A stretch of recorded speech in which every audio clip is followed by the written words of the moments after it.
는 이스라엘 백성들이 기르는 가축의 초태생에 관한 규례를 담고 있습니다. 19절을 보면 이스라엘 백성들은 소와 양 중에서 처음 태어난 수컷은 하나님께 드려야 합니다. 내 소와 양의 처음 난 수컷은 구별하여 내 하나님 여호와께 드릴 것이니, 여기서 하나님께 드린다는 것의 의미는 제물로 바친다는 것을 말합니다. 이스라엘 백성들이 기르는 가축의 초태생을 하나님께 드리라는 규례는 사실 출애굽기 13장 2절에 처음 등장합니다. 이스라엘 자손 중에서 사람이나 짐승을 막론하고 태에서 처음 난 모든 것은 다 거룩히 구별하여 내게 돌리라. 방금 읽은 9절에 나타나듯이 하나님께 드려야 하는 초태생은 이스라엘 백성들이 기르는 가축뿐만 아니라 사람도 포함됩니다. 다시 말해 이스라엘 백성들 중에서 첫째로 태어난 아들, 곧 장자도 하나님께 드려야 한다는 것이죠. 다만 사람은 제물로 바칠 수가 없기에 이 이스라엘의 장자를 대신하여 하나님께 바친 자들이 있었습니다. 그게 누구냐면 레위인입니다. 민수기 3장 12절을 보면 이렇게 되어 있습니다. 보라, 내가 이스라엘 자손 중에서 레위인을 택하여 이스라엘 자손 중에 태를 열어 태어난 모든 자를 대신하게 하였은즉 레위인은 내 것이라. 그래서 레위인은 이스라엘의 장자를 대신하여 성막에서 평생을 일해야 하는 것입니다. 그리고 이처럼 처음 태어난 장자와 가축의 초태생들을 하나님께 드려야 하는 이유는 하나님이 그들의 주인이 되시기 때문이죠. 그리고 그 이유는 출애굽기 12장 12절에 보면 나옵니다. 출애굽기 12장 12절을 보면 하나님께서 애굽 땅에 마지막 10번째 재앙을 내리실 것을 말씀하십니다. 내가 그 밤에 애굽 땅에 두루 다니며 사람이나 짐승을 막론하고 애굽 땅에 있는 모든 처음 난 것을 다 치고 애굽의 모든 신을 내가 심판하리라. 나는 여호와라. 하나님께서 애굽 땅에 내리시는 마지막 10번째 재앙은 애굽 땅에서 태어난 모든 초태생들의 생명을 취하시는 것입니다. 다시 말해 애굽 땅에서 태어난 장자 그리고 가축의 초태생들이 다 죽는 것이죠. 그런데 출애굽기 12장 13절을 보면 하나님께서는 이스라엘 백성들의 장자와 그들이 기르는 가축의 초태생들이 이 마지막 재앙에서 살아남을 수 있는 방법을 알려주십니다. 내가 애굽 땅을 칠 때에 그 피가 너희가 사는 집에 있어서 너희를 위하여 표적이 될지라. 내가 피를 볼 때에 너희를 넘어가리니 재앙이 너희에게 내려 멸하지 아니하리라. 그 방법은 여러분이 다 아시는 것처럼 어린 양의 피를 문 설주와 임방에 바르는 것이죠. 그리고 실제로 이 어린 양의 피를 바른 집안에 있었던 이스라엘의 장자들과 그들이 기르는 가축의 초태생들은 이날 죽지 않습니다. 때문에 민수기 3장 13절은 하나님께서 그들의 주인이 되신다고 말하죠. 처음 태어난 자는 다 내 것임은 내가 애굽 땅에서 그 처음 태어난 자를 다 죽이던 날에 이스라엘의 처음 태어난 자는 사람이나 짐승을 다 거룩하게 구별하였습니다. 그날 이스라엘의 초태생들은 하나님이 죽지 않도록 구별하셨다는 것입니다. 그래서 그들은 내 것임이니라. 나는 여호와이니라. 라고 말씀하십니다. 쉽게 말해 그들은 하나님께 뭘 빚진 자들입니까? 네, 생명을 빚진 자들이죠. 그렇기에 그들은 하나님께 바쳐진 자들입니다. 그런데 오늘 본문은 이런 것들에 대한 이야기가 하나도 등장하지 않습니다. 즉, 왜 초태생을 하나님께 드려야 하는지 그 이유에 대해 말해주고 있지 않습니다. 또한 장자에 관한 이야기는 아예 언급조차 하지 않습니다. 또한 대신 이전에 볼 수 없었던 새로운 규정들이 추가되어 나타납니다. 첫 번째 추가된 내용은 소의 첫 새끼와 양의 첫 새끼를 하나님께 바치기 전에 반드시 하지 말아야 하는 규정들에 관한 것입니다. 네 소의 첫 새끼는 부리지 말고 네 양의 첫 새끼의 털은 깎지 말아야 합니다. 또한 초태생을 하나님께 드리는 장소에 대해서도 언급하는데 어디서 드려야 하냐면 하나님께서 그 이름을 두시려고 택하신 곳입니다. 너와 내 가족은 매년 여호와께서 택하신 곳, 바로 그곳에 가서 드려야 합니다. 뿐만 아니라 하나님께 드린 초태생의 제물은 제사를 드린 이후 바로 그 자리에서 제물을 드린 자가 먹어야 한다는 규정도 추가되어 나타납니다. 너와 네 가족은 매년 여호와께서 택하신 곳, 내 하나님 여호와 앞에서 먹을지니라.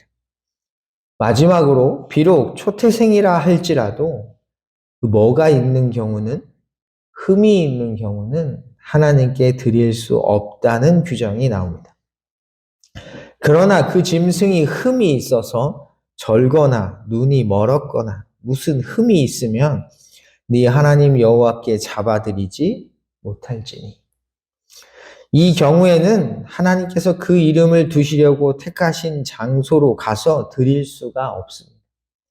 대신 그 사람이 사는 성읍에서 먹을 수 있도록 해주십니다. 네 성중에서 먹되 부정한 자나 정한 자가 다 같이 먹기를 노루와 사슴을 먹음같이 할 것이요. 물론 이때 뭐는 먹어서는 안 되냐면 피는 먹어서는 안 됩니다. 오직 피는 먹지 말고 물같이 땅에 쏟을지니라. 여러분은 이 내용을 보면서 어떤 생각이 드십니까? 이 추가된 조항을 통해 우리가 알 수 있는 것은 이전의 본문들, 다시 말해 이전에 하나님께 초태생을 바쳐야 한다는 본문들은 그 이유를 설명하는데 초점이 맞춰져 있었습니다. 그런데 오늘 본문은 이 초태생을 하나님께 드릴 때 어떻게 드려야 하는지 그 방법에 초점을 맞추고 있다는 것입니다. 그렇다면 이런 관점의 차이는 왜 나타나는 것일까? 그 이유는 이스라엘 백성들이 처한 상황이 달라졌기 때문입니다. 다시 말해 이전의 본문들은 애굽에서 나와 어디를 지날 때입니까? 광야를 지날 때입니다. 다시 말해 하나님의 은혜로 출애굽하여 광야를 지날 때 초태생을 왜 드려야 하는지 그 이유가 중요했다면 지금은 하나님께서 주시는 약속의 땅에 정착한 이유이기 때문에 그것을 드릴 때 어떻게 드려야 하는지 그 방법에 더 강조점을 두고 있다는 것입니다. 그리고 그 방법의 핵심은 19절에 나타나듯이 하나님의 것을 마치 내 것인 것처럼 사용해서는 안 된다는 것입니다. 내 소와 양의 처음 난 수컷은 구별하여 내 하나님 여호와께 드릴 것이니. 이전의 본문들은 여기까지만 나왔습니다. 그런데 오늘 본문은 네 소의 첫 새끼는 부리지 말고 내 양의 첫 새끼의 털은 깎지 말라고 되어 있습니다.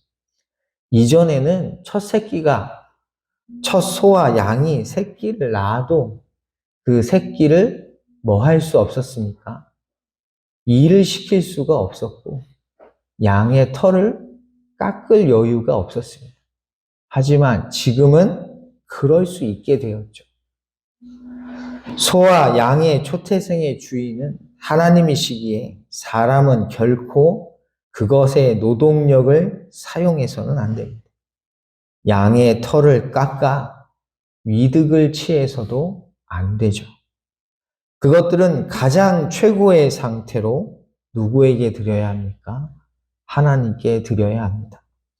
그 짐승이 흠이 있어서 절거나 눈이 멀었거나 무슨 흠이 있으면 내 하나님 여호와께 잡아드리지 못할지. 이 말은 가장 좋은 것으로 드려야 한다는 말입니다. 그리고 반드시 어디서 드려야 합니까? 하나님께서 그 이름을 두시려고 택하신 곳입니다.